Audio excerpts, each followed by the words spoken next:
Hey y'all, thank you so much for joining my segment of the Leading with Love COVID-19 mini-series, Maximizing the Heart for Our Communities.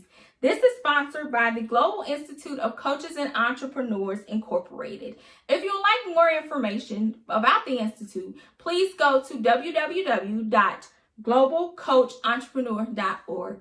Hello again, I am life coach and motivational speaker ReKita.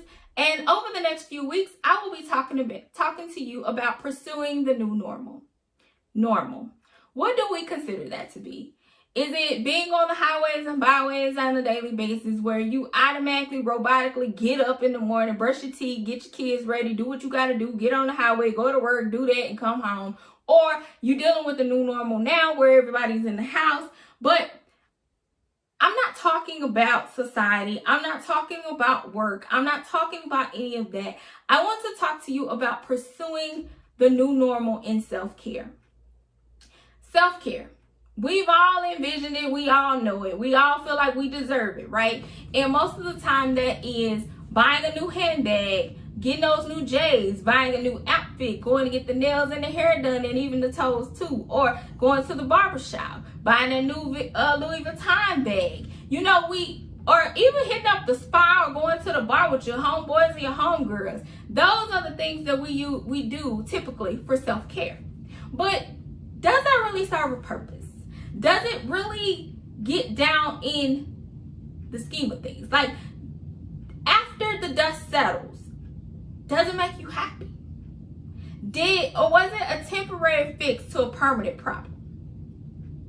And 9 times out of 10, that's what it is. And I do retail therapy. I have all my life. But the reality came to me that that's not true self-care. Self-care is living on purpose for a purpose, right? Self-care is making sure you have a strong, solid foundation for your life and that you're not being validated by anybody else. Nobody has to toot a horn for you to feel like you're doing anything. The bank account doesn't have to have money in it for you to feel confident. Your size doesn't matter. And, as a young girl growing up still to this day, I've always dealt with weight problems, weight issues. And for whatever reason, my family and friends and classmates decided that they needed to tell me when I was gaining weight and getting a little too chunky, girl, you're getting a little too fat, those things. But I wonder, did they not realize that I saw myself in the mirror before they did? I saw the pounds creeping on before they even noticed. I felt the buttons on the jeans getting tight. My jeans was not hitting the right places on these hips no more, okay? But, because of those situations in my life and because of the critics that felt like my life was a movie screen and they could just tell me and dictate and criticize my life and who I was, those people impacted my life. Those people changed some things. Those people stirred up some things in me that made me chase after life in a different way and to see myself as if I wasn't valuable. Those people ruined a lot of relationships for me where the people that I was in a relationship with, they didn't care about my size. They just appreciated me for who I was. But I brought the issue into the relationship thinking it was an issue, but it wasn't. But I say all that to say that when I decided that I was going to lose weight for me, for a purpose, other than what people had to say, other than how people would feel about me, other than the fact that my clothes would fit a certain way, other than that, what was my why? In self-care, we need to have a why. We need to have a why so strong that it makes us turn our whole lives upside down. We will do a 180 because of the purpose. When I finally realized that self-care was really being confident in who I am and being a proud Black woman, being proud of the accomplishments that I've obtained, even though they may not be everything on the list. But the fact of the matter is, I am able to say that I have accomplished things that others haven't. I've accomplished dreams that I set out to accomplish. But yet we seem to feel like we need to validate ourselves by what other people have to say, what other people feel about us, how we dress. Society tells us to drive these type of cars, wear these type of clothes, live in this type of neighborhood. Now, I'm not saying anything is wrong with that. But what I am saying is, if it's not you living for you, then it's not necessary. If you go to bed stressed out every night because you're trying to figure out how you're going to pay for that Benz outside and stay in this gated community, and how you going to pay one credit card to pay another credit card, to pay another credit card, and how you gonna juggle the bills and who you gonna not pay, and how you robbing Peter and Paul, that is not self-care. Now, I'm telling you from experience, I had to do some digging. I had to lay down a new foundation for self-care, and that's when I came up with my new normal. So during this series, we're gonna learn about the new normal with having a purpose, having a plan, and then executing that plan where it becomes a full circle, where you are a new person altogether. And this is the perfect time to do that. You know, you probably thought about the fact that you didn't care for that job before all this happened, and then you had to stay at home. Or you might realize that the neighborhood you're in is not where you want to be. Or you realize that, or you you knew that those homegirls and homeboys were not for you at all. You don't even fit in. You just trying to, right? You realize that you desire to go back to school. You realize that you do want to start a new eating plan. You realize you want to get into working out, or you want to start a new hobby or a new side hustle. That is self-care. Self-care is changing your life, not just putting a temporary fix on a permanent problem. We have to change our lives for the better. And this is the best time to plan that. This is the best time to even think about it. So think about something that you desire. You desire, you want. Whether it's the fact that you need to move out the neighborhood because you want your kids to be well educated. You want your kids to see that you can become so much, you can do so much, you can have so much. You want your kids to see that you're capable and able of doing anything you set your mind to. Or even if you don't have children, it's some things that are here, and everything starts with a vision. And that was another reason why I decided that I wanted to become healthier, because the person I see here is not the person I was seeing in the mirror. So that's not the person I wanted to be. And even with the dreams I'm chasing now, I know what house I want to live in. I know what kind of car I want to drive. But those are visions that I have to set a purpose for, and then a plan, and then we have to execute it. So that's where I am. I had a vision. So that vision became a purpose of mine. It became that my purpose and my why is to live for me, to be happy in the skin that I'm in, to actually live out my dreams and to live out my visions, even though, yes, it might seem low or about a self-esteem issue or a vanity issue because I desire to look a certain way, but that's a part of my self-care.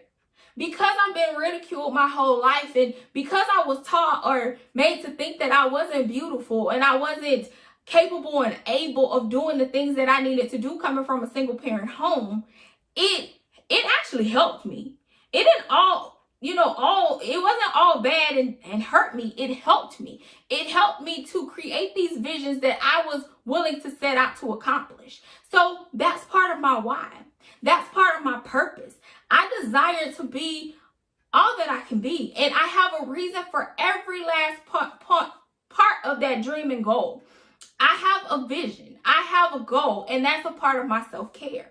Not the Louis bags, not the gym shoes, not the fancy houses. Yes, that's a part of the dream. But my foundation in self-care is always living on purpose for a purpose. All day, every day. I have a purpose behind everything I do. Even if it's to go to the store or not to go to the store, to save or not to save, to buy or not to buy, to call up the homegirl or not to call it the hunger. There is a purpose in everything, but I have to remind you, when you get on this path for new normal, there will be people in your circle that's going to say, oh, girl, you know, you acting different. I don't know what's up with you. Or homeboy, like, my dude, you ain't calling, you ain't hanging out, you ain't drinking with us like you used to. Like, what's up with that? You into these books now, you learning, you trying to be a schoolboy. You know, all these things that people around us have to say, right? And first of all, if they're doing that and not being supportive, you need to check that at the door. Like, that's part of self-care as well. You need to be around people that are going to support you and enhance your life. If they're putting you down and taking you on a different road, oh, absolutely not. It's about purpose, baby. You keep the company you keep is for a purpose as well, okay? Not to beat you down, not to make you feel bad, not to ridicule you or criticize you. Your life is yours to live. So when they are doing all this and saying all this, and if they're not joining you on your journey, you tell them, welcome to the new normal. I am dealing with me. I am doing self-care. I am setting this foundation so that I have a permanent solution to the permanent problems. You know, instead of having a temporary fix, the hanging out with y'all was a temporary fix. Buying those clothes was a temporary fix. Doing the things that I was doing was a temporary fix. And now you're dealing with the permanent. You're laying a foundation so that your life is enhanced. Your life is moving in the right direction. You're able to do things in a different way. So this week, this moment, this time that we're in the season that we're in, and you're thinking about your self-care, what could you change? How are you going to go about laying a new foundation for you? Feeling good about yourself all day, every day. You wake up with a smile on your face, not getting up, dragging your feet, wishing you ain't have to get on the computer for that job that you're in now, right? Or feeling like you are moving in the right direction and living for purpose. You know, a lot of times we always think about why we're here on earth. What are we going to do with our lives? Sometimes we beat ourselves up and feel like we're not living up to the best standards or not doing the things that we are capable of doing or not living out our dreams. But this life is yours to live. So let's start now with the self-care plan. What do you want to do and why? That's all. You just have to answer the question of why. And is that why so big, so strong that you will push a brick wall out your way? Whatever comes against you, whatever force that comes in your way, you will push it out the way because your purpose is so big. So thank you so much for joining. And next week, we will definitely get into the plan for the new normal. Thank you so much for everything. And I thank you for just coming and tuning in. And thank you to the Global Institute of Coaches and Entrepreneurs for building this platform of the heart. We really appreciate it, and we could not do this without you guys. So guys, thank you again for joining me, and I hope you tune in next week as we start discussing how to move forward with a plan. It's all about you, being you for you, living life on purpose for a purpose. So start thinking about your self-care plan. What's the new foundation? What is that big dream that you're going to go after? What is that thing that's going to keep you moving and motivated? How are you going to move forward without the things of the past? And how are you going to create a new normal? And why? Why are you creating that new normal? Think about it. Write it down. Really just sit and meditate on the new normal. The new normal of your self-care, the new normal of you doing things different, the new normal of you getting a new crew, a new attitude, a new walk and talk, the new skill set. That's the new normal because you're setting a new foundation. Welcome to the new normal. And it's all about purpose first. Have a great one, guys. Talk to you later. Bye-bye.